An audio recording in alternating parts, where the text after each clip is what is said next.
Hi hello welcome to our channel. This is Balakrishna. కేంద్రంలో మోడీ ఆధ్వర్యంలోని NDA ప్రభుత్వం కొన్ని కీలక నిర్ణయాలు తీసుకోబోతోంది. రాబోయే రోజుల్లో జాతీయ బ్యాంకులు ఏవైతే ఉన్నాయో ప్రభుత్వం ఆధ్వర్యంలో నడిచే బ్యాంకుల్ని కుదించబోతుంది, అంటే మెర్జ్ చేయబోతుంది. గతంలో ఇది జరిగింది 2016-17 మానిటేషన్ తర్వాత కూడా 16-17లో దాదాపు 24 బ్యాంకులు ఉన్న వాటిని 12 బ్యాంకులుగా చేశారు. సో రాబోయే రోజుల్లో ఈ 12 బ్యాంకులు కూడా మళ్ళీ మెర్జ్ చేస్తూ కేవలం మనకు రాబోయే రోజుల్లో మనం ఒక 4 బ్యాంకులు మాత్రమే చూడగలుగుతాం. ముఖ్యంగా అతిపెద్ద బ్యాంక్ అయినటువంటి స్టేట్ బ్యాంక్ చూడగలుగుతాం.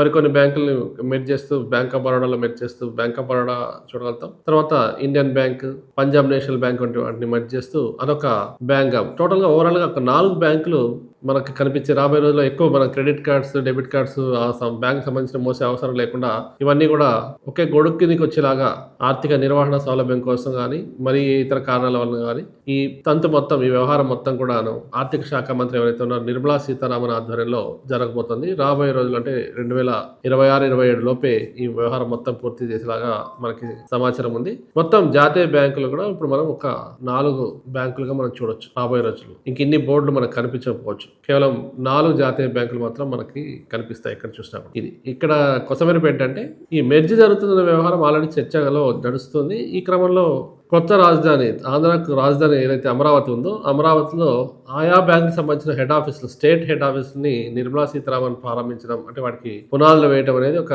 కొసమెరుపుగా చెప్పుకోవచ్చు. ఎలాగో మెర్జ్ అయ్యే బ్యాంకుల కోసం అక్కడ మళ్ళీ ఒక కార్యాలయాలు ప్రారంభించడం అనేది జరుగుతుంది. ఇది ఓవరాల్ గా ఈ సంఘటనకు సంబంధించిన కొసమెరుపు. Thank you.